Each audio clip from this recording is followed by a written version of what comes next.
Well, Greg, Dr. Brannon, I need to call you Dr. Brannon once, and then I'll cut the formalities after that. Thanks so much for spending time with us. We're excited. We haven't had someone who has specifically come to talk about hormone replacement therapy, so we're excited to pick your brain a little bit. Oh, my honor. Thank you, both of you.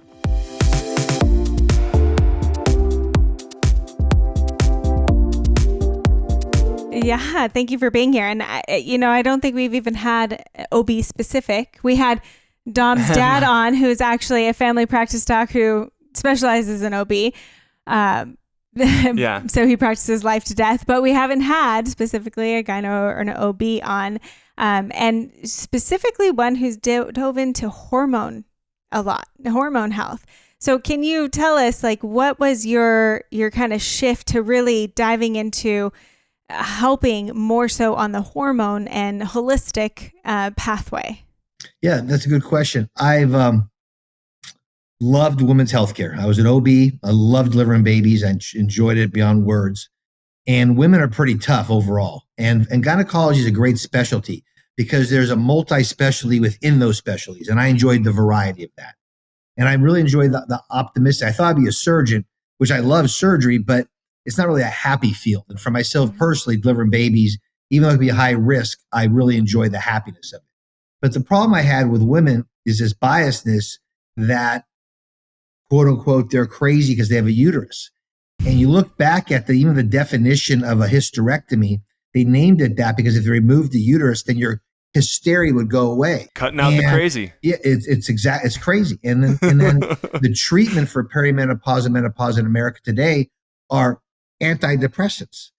And I have all these lovely women coming to me and say, I'm not depressed, I just feel different. And you'd never tell a type 1 insulin diabetic, eat right, work out right. You would tell them that secondarily. Type 2 diabetics, you try lifestyle. But type 1, their issue is they have no hormones. And the problem is we have no hormones anymore. And that's the thing that's really frustrating. The most abundant active hormone in the human body is not estrogen, it's not insulin, it's not cortisol, it's testosterone. And the level's literally 3 to 6 times lower than it was 60 years ago. So this body we have is now working at 20% the fuel it had 50, 60 years ago. And that's leading to depression, and dementias, cardiovascular disease, infertility, decreased libido. It's not because I'm depressed. It's because I have lack of my fuel. I tell everybody the same thing. We're all Ferraris, but you need a gasoline and you need the fuel source and you need combustion. And that's the thyroid. So to me, thyroid and the sex hormones are the fuel for every other part of the body. That was a fabulous setup. And I've never heard of anyone really highlight testosterone as the fuel. I mean, people... Every single cell in the body has a receptor for testosterone. Wow. Every cell has aromatase, the enzyme that converts estradiol based upon its need. Prostate has none. Bone has a lot. Brain and heart have a lot. So it depends on what the need has. So the intracellular control is the aromatase on how much estradiol you have, but every receptor has testosterone. And we were taught before that all sex hormones had receptors in the DNA, which is true. But they're called genomic receptors, but they also have non-genomic on receptor sites on the surface of the membrane now, which is very important in brain. Probably about 70% of our patients who come here on antidepressants are offered 4 months because their brain is actually talking better. It's called neuroplasticity and symplasticity, the higher testosterone is. And remember, estradiol is a metabolite of testosterone. Women make 50 times more testosterone than estrogen. That's why I hate this phrase male hormone and female hormone. They're human hormone. I think that's setting the table perfectly. I feel like hormone health and hormone balance is just becoming kind of this umbrella term that people will use and say, oh, you need to balance your hormones. Like, can you explain in your elevator pitch, like, what hormones are in general and why they're so important to human health and longevity? Hormone in Greek just means messenger. So it's a way to communicate information. It has a cascade effect. A men's major testosterone is our number one hormone, but we also make estrogen. This is important. In humans, testosterone becomes becomes estradiol in both men and women. There's 3 pathways that your body eliminates estrogen, the 2, 16, and 4. And why that's important is because estradiol has 2 receptors, an alpha and a beta. And alpha, we'll call it, they're both good, but alpha overdose could be a problem. Maybe breast cancer, prostate cancer. It's a proliferative way. Beta negates that. And the 3 pathways the body leaves, 16 and 4, actually alpha, they're bad. They're potential growth for breast cancer and prostate problems. But the 2 pathway is the pathway that's neuter or beta, which actually protects the body. So that happens in everybody. But as testosterone increases in both men and women, estradiol increases, which goes back to the brain, the hypothalamus, and says, we have plenty of testosterone. You're great. You can stop making it. The problem is this beautiful closed system has been attacked from the outside by estrogen mimickers or endocrine disrupting chemicals, which look like estrogen. Okay, phthalates, PVC piping, atrazine. There's hundreds, if not thousands of them. So what it does is it tricks the body. We're hyperestrogen, which then tells the body, since we're hyperestrogen, we don't need testosterone. So your generation of there's a range, there's a bell curve, and they just draw 10,000 people and they get a bell curve of what's a healthy number of testosterone. In a woman today, it's roughly 4 to 40. When I was in school, I'm 64, the range is roughly 70 to 250. So why is it okay for your great grandma to be 200, but you're okay to be 5? There's got to be something wrong with the system. Men today, some universities here in the East Coast say a man is healthy at 170. Just remember, that was a woman's level 50 years ago. And today, so when I was in school, a man was roughly between 900 and 1400. Now a man's roughly 100 to 500. And historically, 500 was considered extremely low for a man and 25 for a woman. Now we call those norm because everybody's sick. It's like if we all were diabetic, we call that normal. We would never call a disease normal, but aging or low hormones is the precursor to multiple disease processes. Dementia, atherosclerosis, osteoporosis. All those things are a lack of hormone. Testosterone does hundreds of functions. The biggest thing, it slows down aging. Wow. I mean, this is fascinating because it's like, especially what we hear a lot is like, is talking about estrogen and is talking about, postpartum, estrogen dives, perimenopause and menopause, estrogen dives. And that's why we're getting all these symptoms and all these things that are happening. But you're on the flip side, just talking about testosterone. So can you help understand okay, if estrogen is going low, why do we need to focus on progesterone? Okay. So we're going to go women. Men are easy. We're just flat. Testosterone becomes estradiol, and they're both used in proper numbers in either cells, and then we pee it out or poop it out. Easy stuff. So a woman's cycle, a young woman who's ovulating, their estrogen level changes every day. It's low on their cycle. It peaks to around 200 to 400 picograms per deciliter right before ovulation, and then it goes up, down, back up again. That's the 30-day cycle. Progesterone is 0 till you ovulate. Then it goes up on day 21. It's its peak day, and it goes back down. That's a beautiful cycle. But people think sex hormones, testosterone, estrogen, progesterone, are only for fertility. No, every cell in the body needs it. So there is even if a woman did not cycle, AE menopause, there is benefits for making testosterone. You make bone, you make brain, you protect the breast. So when we talk about this, how important testosterone is, because it's the precursor to the metabolite estradiol. So they work in unison. So the balances and the progesterone in a woman's, all 3 of them, is different parts of the cycle have different benefits. But there is in my menopausal women, I'm trying to mimic day 21 of their cycle. That's when their highest progesterone, their estrogen coming down, but not too high, and their testosterone higher. And what's very cool about what we do here, we treat symptoms at the root cause, not numbers. These are just ranges and limits. But I really want to stress again, nobody's looking. My new book, called Restore, it's on Amazon, is I spend time going over the ranges. Why 4 or 5 generations ago, we were 3, 5, 6 times higher. That's the issue. That's the issue. All the things we're doing are Band-Aids on the root cause. Again, back to I know it sounds redundant, but you give a type 1 diabetic insulin first, then lifestyle. A type 2 diabetic, makes too much insulin.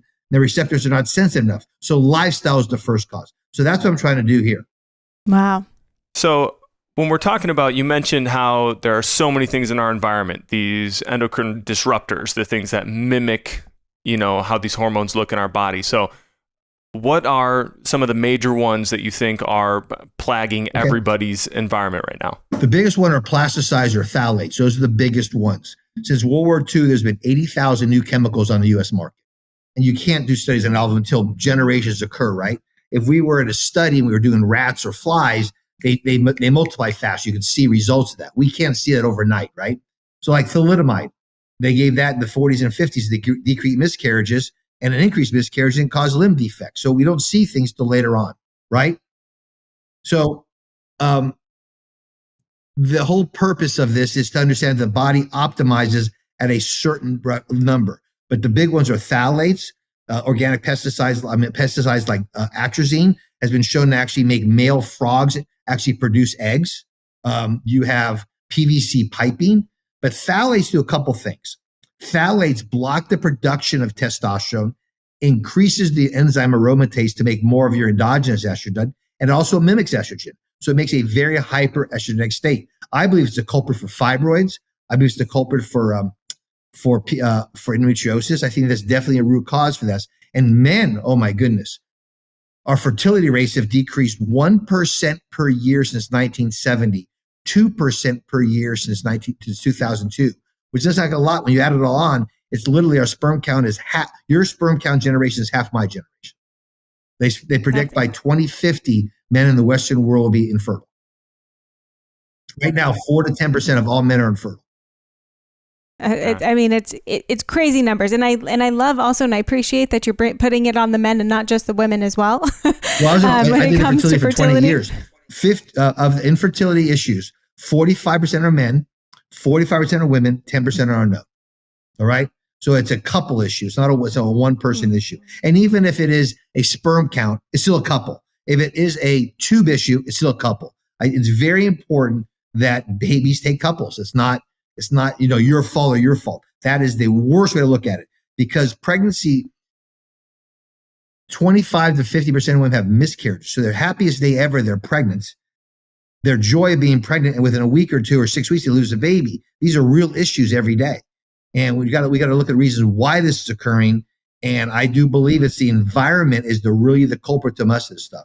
So if people aren't familiar with phthalates and what that means and what they're taking in, can you break down where could this be direct examples of what you have within your environment? Bottles, a plasticizer is what makes plastic soft.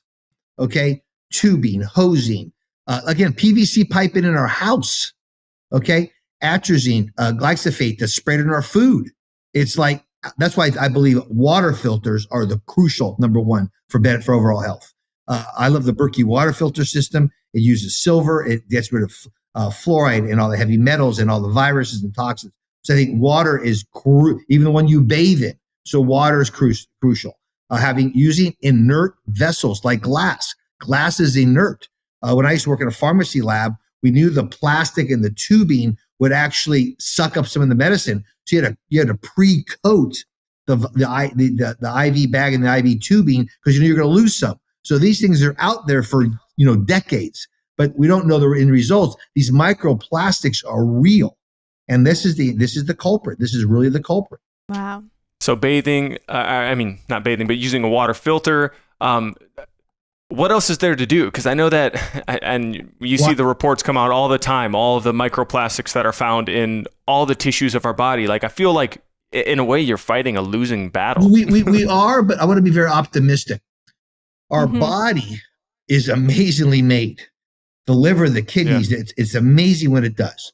And that's why we'll focus later on why I use Bioidentical. Because when you use a structure that the body recognizes as same, it knows the potency of it. It knows how to metabolize it. It knows how to utilize it and eliminate it. It's very, very important. Pharma cannot own an organic molecule. So they got to tell me that the molecule they make is superior to what your body makes. I don't agree. So that's why it's very important to say Bioidentical. Now, when you talk about different examples, I'm a very optimistic person, but you got to go back to the basics. clean filtered water. Try to eat grass-fed beef. Try to buy truly organic. And I know it's hard in packaging sometimes. I'm not a pro at that. But I do believe more local, more better. That when you get this big, huge monolith we call the government, and they're trying to make some rules out of DC, that can't cover 350 million people. And I really believe, this is my passion, is on liberty, is the king and queen is in the mirror. So responsibility is dependent upon us. So there's enough information out there for us to ask questions. And if you get a doctor that will not listen to you, change doctors, because you're the one in charge, period. And information, like if you go to a doctor, like I really love to say, go to Rumble, go to Google, study, do research yourself. I mean, I've written 3 books on this. To me, it's the knowledge. If you say, hey, Greg, I'm Dr. Brannon, believe what I say, you're an idiot. That's not what you do. You got to quiz the crap out of us and ask why. You got to ask, are you on it? Is your wife on it? What are you doing? These questions should be answered. And not because I'm the doctor, I know the answers. Because number 4 cause of death in America is FDA-approved medication. Let that sink in. 450,000 people a year. And so there's side effects to everything. And I think it's important that we ask questions. So clean water is obviously not, it's a no-brainer. How we get there is the issue. And I think that's why I'm grateful that there's our home system to do that. Eating organic, it's very expensive. And I understand that. I have 7 kids. That's a big deal. But we have to ask these questions, because putting things in boxes may become easier, but it actually gives us more chronic diseases. And I'm sure you heard some of the books, Tucker Carlson talking to Keenan people, and you look at all the literature out there with pharma and big agriculture. That's why it's important to get, as local as possible and ask simple questions.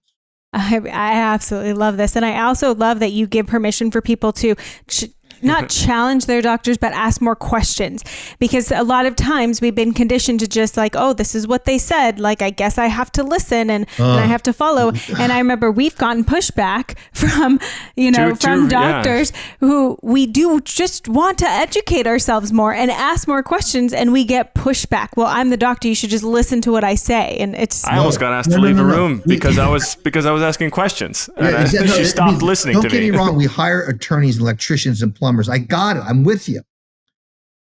But we ask, we do our research. We ask, who'd you use for that law case? Who's your engineer? We should do the same thing for doctors. And the thing about it is if you think I learned everything in 4 years of medical school and 4 years of residency, that's insane.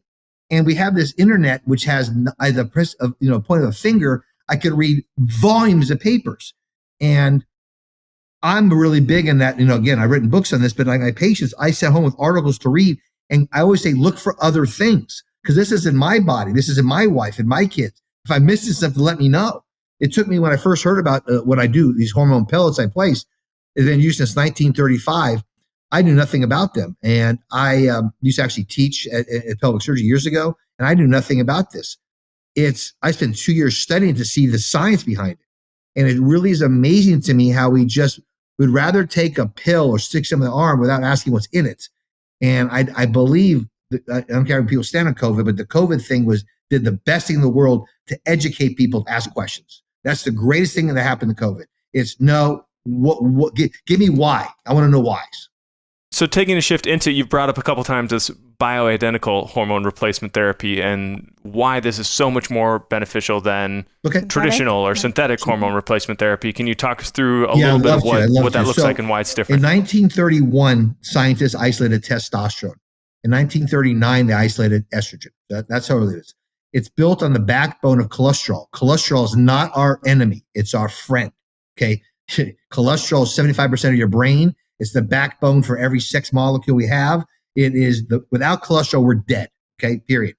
Oxidized cholesterol is the issue, and that's from sugar, not from sugar and omega-6 fatty acids. Seed oil. Seed oils and sugars are poison. Okay, so in 1935 was the first study ever done, and they gave pellet. Now what they did is they got the hormone, they dehydrated it and crushed it and made it into a pellet. So it's just pure dry hormone. And they injected it in women who had hysterectomies because they knew women's ovaries made testosterone. That was the first series ever done. 1937 was the first series ever done on men. Same thing, dried pellet that's dried and condensed. And why is that important? The structure of the pellet. Picture a 4 millimeter by 12, like a Tylenol tablet, okay? The actual structure is the genius behind how it works, because it's condensed as it hit. You put it in fat under your skin, and it hits the fluid. It dissolves at a steady rate, okay? So it peaks in 48 hours, and now it's steady and goes down over a 3 to 6 month period. Goes down slowly. Injections do this every 3 days. And why the up and down is bad is if it's steady, the aromatase enzyme is in sync, so the estrogen can be made so you can eliminate it. When it's not in sync is when you get roid rage, you get gynecomastia, you get those issues, because that is a estrogen issue, not a testosterone issue. So you want the steady state of it. And from 1935 to 2002, hormone replacement in general was very, very, very beneficial. So the famous WHI paper came out in 2002, which, by the way, has been destroyed in literature since it came out, because they did not use estrogen. They used Premarin, which is pregnant female horse urine, and Provera, which is medroxyprogesterone synthetic. Synthetic progestin increases breast cancer up to 60%. Bioidentical decreases by 10%, because every molecule, the position it in matters. And when it's off, throws off our system. So Bioidentical, Mayo Clinic defines it as body recognizes as sane. And I can't stress the importance of that. Yeah, I know it's man-made. I know it's synthetic because you're making it, but your body thinks your testicles making it or your ovaries making it. And that's crucial. And there's no peaks and valleys because it's not in the arm. It's not in the muscles, it's not in a depot. It's in your fat, which is basically your body thinks you have an extra testicle or an extra ovary. So when in the lifespan do you recommend someone starting to look into 18 years old. Bioidentical? 18. That's crazy. Can you talk about why? Is that men, women? Is that everyone? This is when I started the practice, I believed I would be seen. I'm 64 now. I thought perimenopausal, menopausal women and some men with androgen deficiency as an age. I was very fortunate to deliver a lot of babies in our military community. My first book, I had 35-year-old military men who read my book. And these guys look like Hercules, okay? And they're saying, Greg, I read your book. I got every symptom. I'm going, no way. That started me on a path to check younger men. Depression, anxiety, no motivation. That's how I see people, regardless of age, 18 to 90, same symptoms. Brain fog, anxiety, mood swings, always tired. So the answer is, here's Ritalin, here's Adderall, here's your Zoloft, here's your Prozac, here's all those things, not checking the hormones.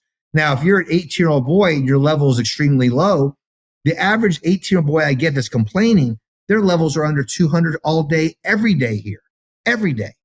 So why suffer through life when you actually get their levels proper and you see their motivation comes back? So if they're out of range, if they're a low number, you don't treat for muscle. I can't stress you how muscle and libido is like the 9th and 10th reason people come. That's like way down the list. It's not close to the top of the list, but you do get physically in shape. Your mind's, you have the energy level goes back, intimacy comes back. That's true. But people are coming in for, again, brain fog and tiredness. And that can at any age. These young kids are on computers. They have no dopamine. They're looking at computers all day. They're not outside. They're playing augmented games or virtual games. That's the problem. We're not eating, the attack of red meat. All these things have lowered it. So on top of the chemical problems. So yeah, our average age person is 37, which surprised me as well. We've done over 100,000 placements. We have offices from Texas to Florida to the Carolinas and Virginia. Wow. So if someone starts getting on top of this early on in life, is that going to help significantly with, say when a woman starts to hit that perimenopausal age? If they've been focusing on this earlier in life, is that going to significantly help the symptoms when they start to hit menopause? I started doing pellets in women on postmenopausals when I started, because they're hypothyroid usually, and they're low hormones. So that's when I started doing this. Then I got the perimenopausal. But the thing about this is, again, it goes back to this. It sounds redundant, but it goes back to how would an insulin-dependent diabetic feel? You have a blood sugar of 800. You feel you're ready to hit a coma, ready to die. You give insulin. Within minutes, you're back and alive. That's how these people feel. We have a 97% retention rate. Okay, regardless of age, regardless of male or female, nobody's forced to come to us. We put their levels optimized and they can't miss. They come back 97% of the time. We have no contract. You're not committed. You don't pay in advance. None of that stuff. I produce, you stay. If I don't produce, you leave. And that's what our reputation is. Is this something that you then stay on? Like, say you started early. Is this something you stay on for life? Is this something that you can cycle through? Is this something that you can Another thing again, you would never say you're old enough for no insulin. You would never say that. I'm old enough for no insulin. So the answer is, yeah, you stay on for life. If you want, you don't have to, but the answer is you see the difference, you go off. And you could be on this. Baylor University wrote a great paper on how young men, because now it's become an epidemic in young men, because here's the problem with testosterone replacement therapy. 40% of men in 10 weeks will have no sperm. Okay, 40% will have no sperm in 10 weeks. But if you stay on the pellets, and there's ways to treat this with Clomid or HCG, you get to 80 to 90% pregnancy rate and stay on the testosterone. There's ways to do it. All right. So it's like, I know I always repeat the same thing on the insulin part. Is the most abundant hormone in the human body should never be low. Our oldest person right now is 93. Our youngest is 18. So the question I have then comes to, like, how can we, or why isn't this mainstream? Is it cost prohibitive? Are there certain insurances that are covering these things? Good questions. Dr. Mark Richards, he was a consultant for the White House under Obama's administration, wrote a book called Nobody Wants You Healthy. And in his book, he talks about his exposure to pellets.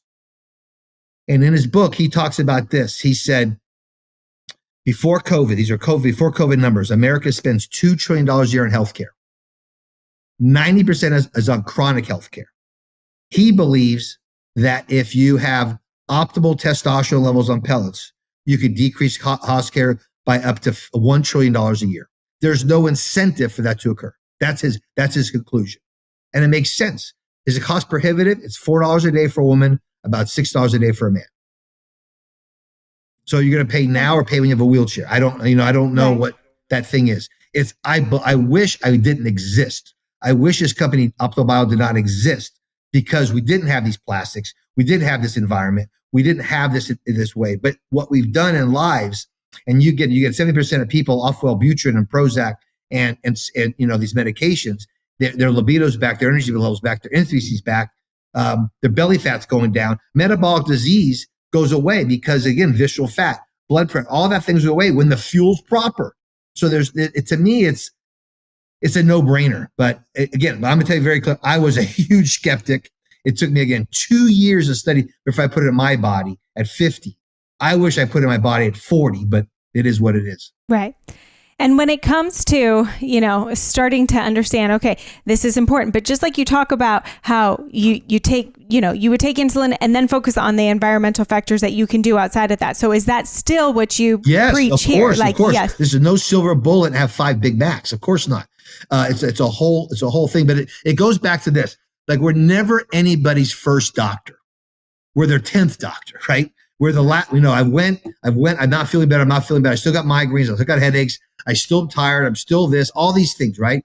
So once we're established, about 85% of our patients come from patient referrals. They were told they would do well. And so they use their symptoms to come back. Is what I tell people is we're all Ferraris, we're all Bugattis, whatever you're gonna say. And you sit in the chair and you say, Greg, I washed my Ferrari. I put air in my tires. I waxed it. It's just not driving. And I ask a simple question. You check your gas tank? Okay, now once your gas tank is full, wash your car, wax your car, put it in your tires, change the filters. But the first thing I believe is Dr. Attia, talks about 4 things to help your life. And I agree with it, but I added 1. Sleep. Learn how to sleep properly. Sleep hygiene. There's nothing more important than sleep. Eat. I believe the fad is the food pyramid. I believe eating 9 to 12 grains a day, that's a fad. For 6,000 years, we ate eggs and meat and beef. So I'm a big believer in that. Number 3, exercise. Lift heavy things twice a week. Walk and be functional, flexible, strength. That's important. Balance as you get older. Stand on one, all these things because I'm an old geezer, right? 4th thing is remove stress. Try things, try prayer, try whatever helps you with stress. But I don't believe you can do those 4 things without the 5th thing. Restore what you've lost.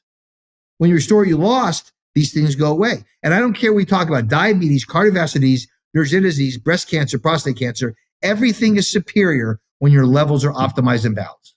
There's not one paper showing you're healthier with lower values. Now, when they throw in all TRT with the synthetics, this is important. There are 3 classes of synthetic TRTs. There's the esters, the cypionates, the propionates, the ethanoates. They're good. There is 19-nortestosterone, nordannolone. There's injections. And there's D-ball, oral, 17 self-alkylation. They all work. In fact, some of it can make you really huge, right? But there's side effects to those. Slight increase in blood pressure, maybe slight increase in blood clots. But the big one, there's a book out of Belgium called Sex Hormones and Neurodegenerative Diseases, talks about those 3 categories increase neuronal apoptosis, or brain cells dying off sooner. And they're finding higher dementia and Alzheimer's in that arm of synthetic TRT. I still believe the benefit outweighs the side effect. But the BHRT actually has no increased blood pressure, no increased blood clots, and just the opposite. It makes more brain, okay? Just because things are similar doesn't make alike. So the bioidentical one is actually beneficial. Anti-Alzheimer's, anti-dementia. Those are things, anti-cardiovascular disease, inflammation. All of those things are beneficial. So we can sit and take any system you want, and I can walk you through how optimized testosterone and estrogen progesterone optimizes your health. And I was going to say that next. And like you said, when you replace what you've lost, I feel like many people start to get motivated to do the other things. They have the energy, so they're like, great, I want to work out. I haven't felt like working out in 10 years. I'm going to go on a walk, a jog, a run, a hike, lift weights. And then it's almost that positive feedback loop, because then you can sleep better because you're using your body how you should. Right. And my last thing was you've mentioned a few things throughout, like hypothyroidism, insulin resistance. I'm sure once, our testosterone levels are optimized, we start to see some of those other thyroid dysfunctions or hormones, other 100%. Hormone diseases thyroid start works to very closely with the testosterone together.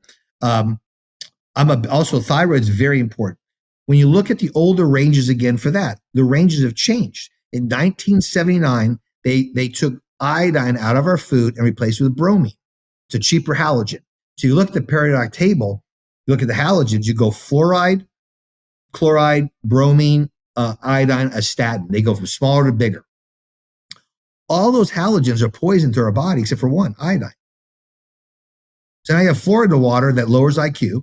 You have iodine that increases IQ. And we used to eat 200 times more iodine, 200 times higher iodine. Japan still does. Their breast cancer rate is 4 times less than ours. Their prostate cancer is 3 times less than ours. Their hypothyroidism increased 800% in women in America, because think of there's 2 major organs in women that need iodine. Well, actually, your whole body does, but thyroid and breast will battle it out. That's why postpartum depression occurs right after, because the breasts are taking the iodine to make milk.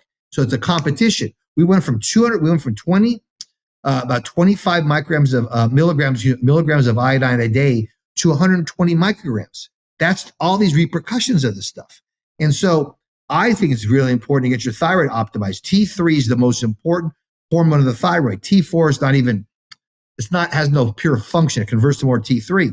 And they call 2.0 for your T3 normal. Well, 4.5 is much more efficient. Your hair gets thicker. You don't get bloated. You get knocked all the time.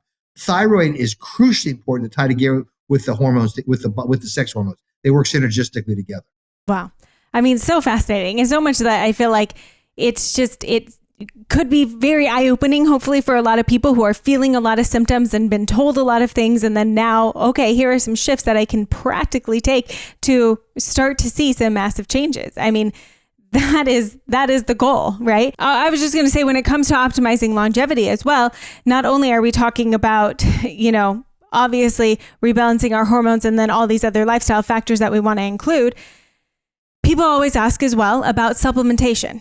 Are there supplements that we should be taking to also help, especially because we're missing some of these, especially iodine? 100%. I mean, I heard, Sean Baker from the carnivore diet. Have you ever heard of Sean? He wrote the book Carnivore Diet. He was on my podcast a couple years ago. He takes no supplements because he thinks he gets it off from the food, which I agree. The problem is our topsoil has been destroyed. Okay, so the way they do crops now, we're not getting the nutrients. So I'm a big believer in certain key ones. Iodine being one of them. Mammals need vitamin C and humans don't make vitamin C. Vitamin D affects 2,000 of our 20,000 genes. Vitamin D is called an anabolic steroid. It's mandatory for life. So yes, these are crucially important for that. But without the fuel to start it, it doesn't matter. Like there's not one key. You take this supplement, you'll live longer. No, right. The supplement is all this stuff. All this together is the idea. I believe the longevity and health span can be concurrent. They're not separate. You're not going to be healthier and die sooner. You're going to be healthier and live longer. The cornerstone of anti-aging medicine is testosterone. But I don't want to, you talked before, Dom, about, I don't want it overwhelming, because it can be overwhelming. The things we can control. And you said something way back in that 20 minutes or so ago that you go to the doctor and you said, Greg, I'm glad you give me permission to ask. There's these writers from the 1740s that were big liberty people called Cato. These two guys, Gordon and Chenberg, they wrote pamphlets prepping America for the revolution. Okay, basically what they were doing about independent liberty. They were like 6 years before Thomas Paine. And one of the quotes they wrote, which I love, living the behest of another is slavery. So if you ever have to ask permission for something, you're a slave. And that's why I'm very focused on liberty, because you look in the mirror and you see the queen. You're in charge. So it's not, you don't have to ask me for permission. I work for you, period. My job is to answer your questions so you can make an informed decision. There's a trust factor in the world. I got that. But you got to do your due diligence to get the trust. If I just say trust because I have a white coat on, garbage. Agreed. I mean, I think this has been fantastic. I love the empowerment you're giving people both to take control of what they can control and to ask questions. And you just mentioned, go out and continue to research for yourself. And I think you could be a great resource for a lot of people, especially if they're hearing you say things that are resonating with symptoms they're feeling or ways that they feel like they have not been served with other professionals. So where can people go to learn more from you, either get your books or learn more about Bioidentical hormone replacement therapy? Our company's called Optimal Bio. So Optimal Bio, I love your podcast name, Optimal Bio, I love it. Right. We're Optimal Bio and .com. So there you go there. I have 2 YouTube shows. I have a YouTube channel. I have podcasts. We have 7-8 years of guests like you on this stuff as well. I've written my book called The Hormone Handbook. That's on Amazon. It's about a 120-page paperback book, but I put it free on my website. If you go to my website and go to under my bio, link my name on our bio, there's a free PDF version. In fact, if you come to any of our offices, we give that book for free. Wow. Then in March, I wrote a book called Restore. It's the first hardback book I know about on pellets. It's 85,000 words with 397 references on how the history of all this stuff. In that book, I took a woman from the womb all the way through her life and a man all the way through her life. So there's a narrative there as well. And then there's a lot of science in the back part of it. And the last chapter is on medical liberty. So Restore, we've been very fortunate. We're an Amazon Gold Medallion. So that's very, very fortunate with that. But the big thing is we have a ton of stuff out there on the social media, TikTok, Instagram, Facebook. We have all that stuff like you do. It's just, we have great guests like you, as I said, on our podcast as well. I want a community of people to ask questions. I want to be one of the leaders, not the one. I want to build a bazillion people to ask questions. That's the whole ultimate goal. If you had one of my providers here, my PAs or nurse practitioners, they can say the same things. It's just the idea of listening to the individual and then educating so they can make an informed decision. Beautiful. We absolutely love it. And we're going to, of course, have everything linked up in the show notes so that you guys can go directly to continue to learn more. Thank you so much for the work that you do and the work that you're continuing to educate and provide and research yourself. It's deeply, deeply appreciated. Well, again, I know you're doing with your podcast, educating people. The internet, podcast, the YouTube, these things are the greatest opportunity for knowledge the world's ever seen. Mm-hmm. And if we don't take advantage of it and have one person say they're the expert or they're science or they're this, that's garbage. We really have to take initiative and not be afraid to ask questions. And I think that's the greatest way to go. And I believe I'm very optimistic in the future. your generation and younger are asking questions I did not ask. And I think that is phenomenal, because if you just do because you do, you're going to mess up. There's a quote in my book by Frederick Bastiat. He wrote a book called The Law in 1850. It's basically a response to Karl Marx's Communist Manifesto. And in it, at the end of it, he says, we're not against healthcare and education, all that stuff. He says we're against government control education, government control healthcare. He really believes we got to get back to liberty. And that's how I feel. I feel this knowledge time, if we stick our head in the sand and not ask questions, we're not going to improve. And I believe this is a great time to ask questions. And because there's so much information out there, it may get confusing, but it really isn't confusing. It gives you, I believe we're all intelligent adults to decipher and discern through this and ask questions. But we don't want to have one monopoly tell us what to do. When you have that, you have no freedom at all. Great. Well, keep empowering people to not be content and keep asking questions.